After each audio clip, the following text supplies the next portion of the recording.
I don't think Ngannou, the UFC this is the guy who UFC has been trying to hype up for the last 3-4 years. Right. They want this big, I don't want to put color in it, but this big black guy who's knocking everybody out. And it's like, he hasn't he beat 2 washed up dudes and 2 dudes who just got knocked out. So UFC 260 is March 27th. It's going to be in Las Vegas. The main event is Stipe Miocic defends his heavyweight title versus Francis Ngannou. I got my thesaurus out today. The only thing we've ever been commented is on mispronunciation of words. Like, God, you can't comment on anything else but pronunciation of words. But Stipe Miocic defends his heavyweight title versus Francis Ngannou. And then the co-main event, which is another incredible fight, Alexander Volkanovski defends his 145-pound title against Brian T-City Ortega, who is one of my favorite fighters to date. Also on the card, we have the ex-170-pound champ Tyron Woodley versus Vicente Luque.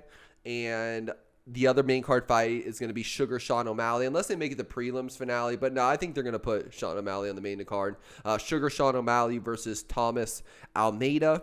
Do you want to start from least anticipated to biggest, or should we just go with the heavyweight title right up rip? Yeah, let's go from the bottom to the top. So the Sean O'Malley to start off with. Okay, so Sean O'Malley is 12-1. He's minus 310, so basically a 3-1 favorite, versus Thomas Almeida, who is plus 255. So Sean O'Malley's coming off that last loss when he was on the brink of being a star. Remember, they had like the 5-minute clips building up to that fight, like had a big podcast. So he was going to be a star. Ran into Marlon Chito Vera, who's trains at my jiu-jitsu gym here or there. Marlon Vera TKO'd him and stopped all the hype. So this is Vera's first fight. That fight was in September. This is Sugar Sean O'Malley's first fight since the loss to Chito Vera. And he's fighting Thomas Almeida, who's a real veteran. The sad thing is Thomas Almeida, he's 22-4, okay? But he's lost 4 of his last 5. Oh, wow. He was 21-0 going into Cody Garbrandt. This was like in 2016. Wow. So, and that was hyped up. Cody Garbrandt knocks him out, and that was the big thing that put Cody Garbrandt into the title fight. Well, it looks like it. He got knocked out then. He's lost 4 of his 5. Now, 4 of the 5, 3 of the guys were Cody Garbrandt, Jimmy Rivera, who just fought Pedro Munoz recently, but Jimmy Rivera's a G, and Rob Font. So 3 of the 4 losses were against really high-level guys. So it's not like he's losing to bums. But again, losing 4 of 5 is no easy task. But I don't think this is an easy fight for Sugar Sean O'Malley. I think Thomas Almeida is a real problem. What did you say the odds were?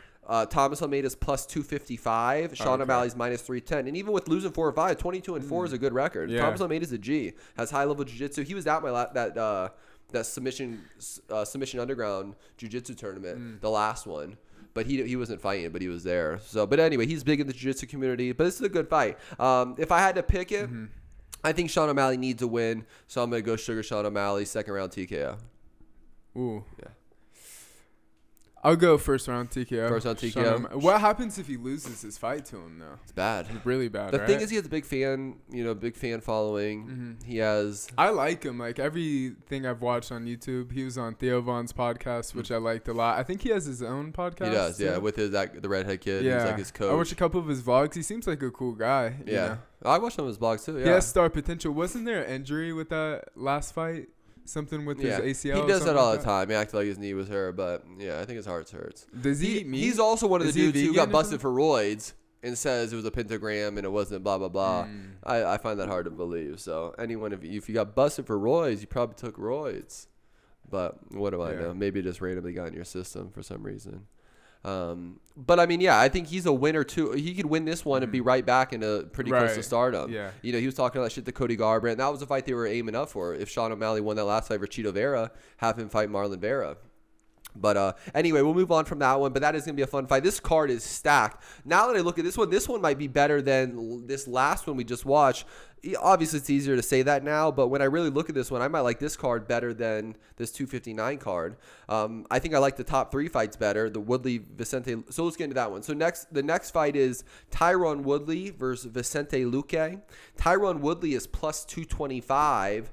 And Vicente Luque is minus 265. First and foremost, the one thing that stood out to me, Tyron Woodley's 38 years old now. Wow. So he's getting up there. Yeah. And he's one of those guys who's athletic and fast twitch. And, 38, you could start losing that a little bit. And then on top of that, Woodley has lost 3 fights in a row. Now, he lost to Kamaru Usman, Gilbert Burns, and Colby Covington, who are arguably the three best guys in the world. So it's not like he's losing to bums. That's actually the three best in the division. Those are the three best in the world. There. Yeah, 170 right now. So he's lost to the three best guys. So that'd be neat. Now, the one thing I saw in those fights, though, he's not taking any chances, not taking any risks. So I don't know what would change. We thought at each fight, like maybe he would. Again, those guys are real pressure fighters and hard to beat. So if there was going to be a fight that maybe he'd take some chance and explode, and Vicente Luque is going to stand and bang with him. So the funny thing is, the odds, Vicente Luque is minus 265. Yeah. Woodley's plus 225. And Vicente Luque has been a silent assassin at the 170. He lost to Stephen Thompson 3 fights ago, but Stephen Thompson came out and beat up Jeff Neal in that last fight. Stephen Thompson is literally the guy, like, if Usman doesn't set up a fight with Masvidal, they might just give Thompson the title fight because Thompson's right there. Damn. So I would like to see Thompson get a shot. But Luque's last loss was to Stephen Thompson. Since then, he got 2 KOs in a row against tough guys, Nico Price and Randy Brown. But in this fight, Vicente Luque, Tyron Woodley, I got Vicente Luque minus 265. I'm going to go Vicente Luque by decision. Damn. If Tyron loses, is this his last fight, you think? I think so. I don't think he goes out like that. Yeah. Maybe. And just starts rapping. He might. I'm going to have Tyron. Yeah, I was going to say, should we get into his rap career? I'm going to have his Woodley, TMZ corner. I'm going to have Woodley by decision. Okay, I like it. Woodley by decision. Yeah. The thing is, ever since he had like some TMZ corner, started rapping, you know. But at the same time, sometimes when you get kicked down that far, you're like, fuck that. I'm a little better than this. Hopefully. You know? And that's the thing. He's always seemed like that guy. I mean, I remember his first couple of fights when he not hit Josh Koscheck, like Josh Koscheck was stunned and hit him again. Yeah. He was killing dudes back in the day. I remember him back in Strikeforce, he was hungry. But, you know, like our rugged he's man still said, a champion, you know. Yeah, he's still sometimes a champion. you just need to get slapped a few times to get that energy back, you know. And they have the same exact record. 19-7 is Luque. Woodley's 19-6-1. And again, if you were going to lose 3 in a row, make them to be to Kamaru Usman, Gilbert Burns, and Colby Covington. The best 3 in the division, yeah. So you're going Woodley by decision. Cool. Maybe Woodley gets a couple takedowns. I would like to see Woodley win, to be honest. Even though I make fun of his rap career, it's trash. But but I would like to see him get a win, make a little bit more money. Woodley coming up, I always like. So, all right, on to the big fights. The co-main event is going to be Alexander Volkanovski defending his 145-pound title against Brian Ortega. I'm going to give the lines and then you give your take. So Volkanovski is minus 175. Brian Ortega is plus 155. You give your take on the fight first. When was Brian Ortega's last fight? He fought against Korean Zombie, and that was just like in the last like 5-6 months. And that was, and I got a lot of stuff here I want to say, but that was 2 years after losing to Holloway. So he took 2 years off. Right. Was in the Corona commercial. Was in that movie with Shia LaBeouf. Right. He went and did his little Hollywood thing. But honestly, we were wondering what happened if he was partying a lot, which he was probably partying, but he came back better. So we couldn't say. We were wondering if he was partying too much and getting all this Hollywood, but no. Ortega was in the lab, came back and looked incredible, and beat Korean Zombie in his own game. Didn't have to use any jiu-jitsu, stand and banged with him. If you don't want to give your take, then let me. No, I want to give my take. I clearly want Brian Ortega to win. My heart says Brian Ortega, but I mean Alexander beat up Max Holloway 2 times. 2 times, right? Well, I think Holloway won the last one. You do? Yeah, I think Holloway won the last one. But I had Max money on Holloway Volkanovski on that fight, yeah. and Holloway won it, and I was like, oh Jesus Christ! I thought for sure I lost that bet. Oh damn, really? Yeah. Well, I mean, Holloway just dominated Ortega. That was one of the most brutal fights I've seen. You know, do you remember how beat up Brian Ortega we were was? Buffalo Wild Wings watching that here. He has so much heart, but I don't know skill level. I'm gonna go with Alexander by decision. By decision. Yeah. Okay, so I want to say a couple stats here. So Volkanovski, first off, is 22-1. It's an incredible record. Yeah. He's 32 years old. So he's 22-1. He's won 19 fights in a row. That's pretty incredible. He was an professional rugby player and switched to MMA. So he was like a real incredible athlete. Is he Australian? I'm not sure. Or from he trains with the guys in like New Zealand. He trains with like Adesanya and those guys at New Zealand City Kickboxing. But I think he actually lives in there it is. So Volkanovski's 22-1, won 19 in a row. Australia, yeah. So one thing that did stand out to me, and I'm gonna go over. He's won. His last loss was in 2013, so he hasn't lost in 8 years. So he continues to get better. Now, the one thing I looked, his last 4 fights, he beat Chad Mendes, who that was right after he got busted for roids. It wasn't the same Chad Mendes, clearly, because he's not juiced. Another guy, he beat Jose Aldo, an old Jose Aldo, who also used to be on juice. So he beat two guys who used to be on juice, then fought Holloway. I think he beat Holloway the first time by decision, and it was close. The second fight, I truly think Holloway won that fight. Again, I had money on Volkanovski in that fight, and I think Holloway won that. But again, getting 2 wins over Holloway is pretty impressive. Now, that being the case, so Brian Ortega is 30 years old. He's 15-1. Now, something I thought that was interesting, before he got beat up by Holloway, to get to that Holloway fight, he beat Thiago Tavares, who was a savage at that point, beat Diego Brandao, beat Clay Guida, beat Renato Moicano, beat Cub Swanson, and he beat Frankie Edgar, all by finish, either TKO'd, KO, or to submitted him. So he submitted 6 high-level guys to get to that Holloway fight, and then obviously Holloway put on a display. But Holloway I still think Holloway's the best in the world. But and I would like to see Ortega win this, and then they run that back, Ortega on Holloway. I think that'd be fun. This is a 3 years new Ortega. But anyway, so I think Ortega's strength of schedule, finishing all those guys all the way to the Holloway fight, and then taking the L, coming back 2 years later like you should, and looking better than ever. Right. And being a Korean Zombie. Korean Zombie was favored in that fight. You remember Korean Zombie was like minus 175. Ortega was like plus 145 or whatever it was. And Ortega looked incredible. So I do think Ortega has this better strength of schedule. Ortega's 15-1 versus Volkanovski 22-1. These are really 2 good records. Again, my heart is in this fight. Yeah. The one thing I'll say going for Volkanovski, this whole leg calf kick thing has been this big thing. And that's my only fear, is that Volkanovski's going to keep chopping Ortega's front leg. And Volkanovski has this weird shape, like small body. It's hard to finish him. He's just, it's hard to really touch him a lot. It's hard to submit him. Like, you can't find his neck. Yeah. He's not going to get in your guard. You're not going to take his back. So I could see Volkanovski throwing this little calf kick that everyone's doing and winning a decision. That being the case, I'm going with Brian T-City Ortega, and I'm going Ortega finish. I'm going Ortega 4th round TKO. Wow. Bang. That'd be fucking huge. So I'd love it. Yeah, I'm doing it, bro. I got to go Ortega. I'm sorry. The only guy you can't beat is Holloway. And I would like to see that one run it back too. Okay, so he's going Volkanovski by decision. I'm going Brian Ortega by 4th round TKO. On to the main event.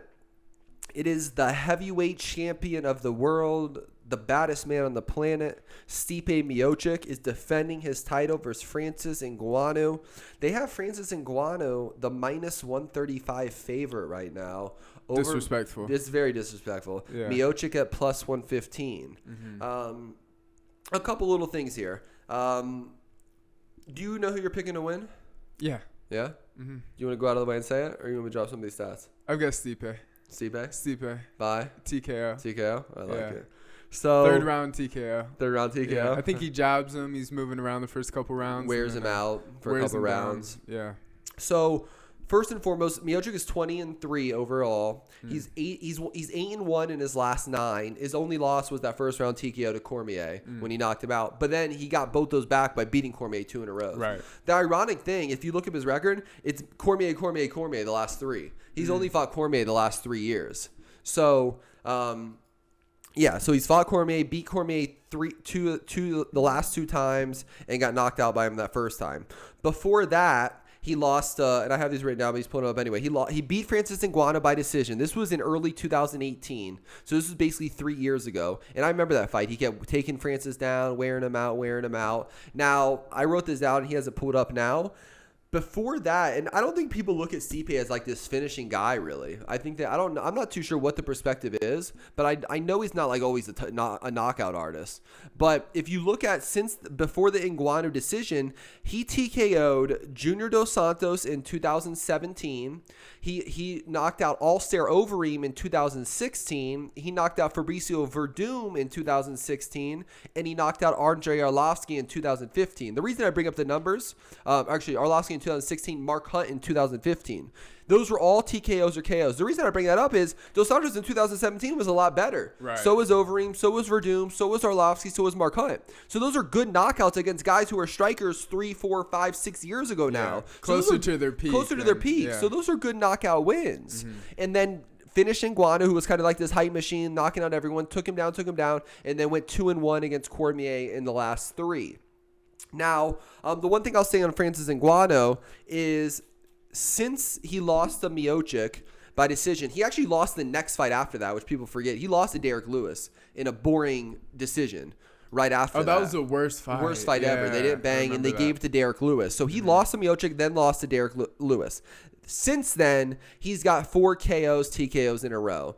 Now, he's bringing up and I wrote this down. So here's going to bring us another number. So of the 4 TKOs in a row, it's a 2019 Junior Dos Santos who just got cut. Right. And a 2019 Kane. Kane hasn't been good since 2016. So 2 of the 4 wins are old, washed-up guys, in my opinion. And then the other 2, Curtis Blades, just got knocked out by Derek Lewis, and Jairzinho Rozenstruik just lost to Cyril Gane. Now, I'm not taking away from those 2, but I don't think Ngannou, the UFC this is the guy who UFC has been trying to hype up for the last 3-4 years. Right. They want this big, I don't want to put color in it, but this big black guy who's knocking everybody out. And it's like, yo, he hasn't he beat 2 washed up dudes and 2 dudes who just got knocked out. Who does he train with? He trains here. He's in Vegas. He's at the UFC Where? Performance Institute, and he goes over to Extreme Couture. I mean, how much better do you think he's gotten over 3 years? I definitely think since Miocic, he's worked on his takedowns, and I saw him over at Drysdale's working some jiu-jitsu. Oh, really? But, I just think some big guys like that aren't going to be the best on their feet and light on their feet, That being the case, I think Miocic has a better strength of schedule. I think Miocic beat him already. I think Miocic knows he can't get knocked out in the first round. He's gonna wear him out, let him do his thing. The key is get him out of the first round. And I got Miocic again by decision. I'm going Stipe Miocic by decision in this one. This is a really fun card, huh? It is a really good card. Cards with heavyweights as the headliners are typically a little better. You know? And also, who doesn't want to see John Jones fight Stipe? I mean, after Stipe fought Cormier 3 times, he kind of took the Cormier rivalry that John Jones once had. So I would love to see Stipe beat. I think Stipe beats Francis. In his mind, he beats Francis. He gets the John Jones fight. Maybe beats John and retires. John Jones is going to be in the crowd. Yeah, that's going to be incredible. So. I want to see John and Stipe. I just want to see that bad. I don't care much about Francis and John as much. So I want Stipe. I still love to see that fight. Either or, I'm excited to see. Hey, that's a nice parlay. John Jones in the heavyweight division would be fun. Oh, I can't wait to see John Jones in the heavyweight division. I definitely, absolutely can't wait. I mean, honestly, I would love to see, because Stipe's 38. He wins this, fights John. I don't know if he turns 39 this year. I think he turns 39 in August. I think I looked it up earlier. God, that's getting Stipe turns 39, but he maybe find John in July. They run this back quick. Yeah. If he comes out not too unscathed, beats Ngannou, have that big July fight where they always have. That's usually like the international fight week. Have Stipe versus John in July, and maybe if it's a close fight, maybe they do a rematch. If not, Stipe could retire on that if he could beat John. So, do you think he has the chance of beating John? I give him a shot. Yeah. Because I like Cormier a lot, and for anyone to beat Cormier twice, I think is pretty incredible. Now it was a 41-year-old Cormier, but I still think Cormier is no easy task. So I do take that into consideration. And again, he knocked out all the good guys, when they were better and beating Ngannou once. I think Stipe's a really athletic guy. Yeah, he was like a high-level baseball player. And he was like 39 though. Yeah, he's one of no, yeah, that's getting up. 38 right now. 38. Okay. Yeah. He's same age as Blachowicz. That's what Jan is. Yeah, Jan's 38, so they're both right there, 38 savages. Champions. Yeah, I think when you're a little bigger, you can be a little bit because you don't rely too much on speed and athleticism. So I think when the heavyweight's gonna do a little bit older, and Nganou's 34, it doesn't look like he's doesn't look like the youngest of cats either. You said you had a parlay for this bet for this card. I'm saying it looks really nice going Ortega plus 155 and Miocic plus 115. Ooh, yeah, really? I think so. But when it gets a little closer, I'll consider it more. Maybe some other fights will pop up. Okay. And hopefully no fights get pulled from here to now. We're doing this one a little bit early, but we want to get it out in the streets. So, yeah, that's UFC 260. Very exciting card. Very exciting card. Incredible card. Yeah. UFC 260 breakdown. If you like this video, click the like and subscribe button below. And hit the little chime button. That's perfect. That'd be funny.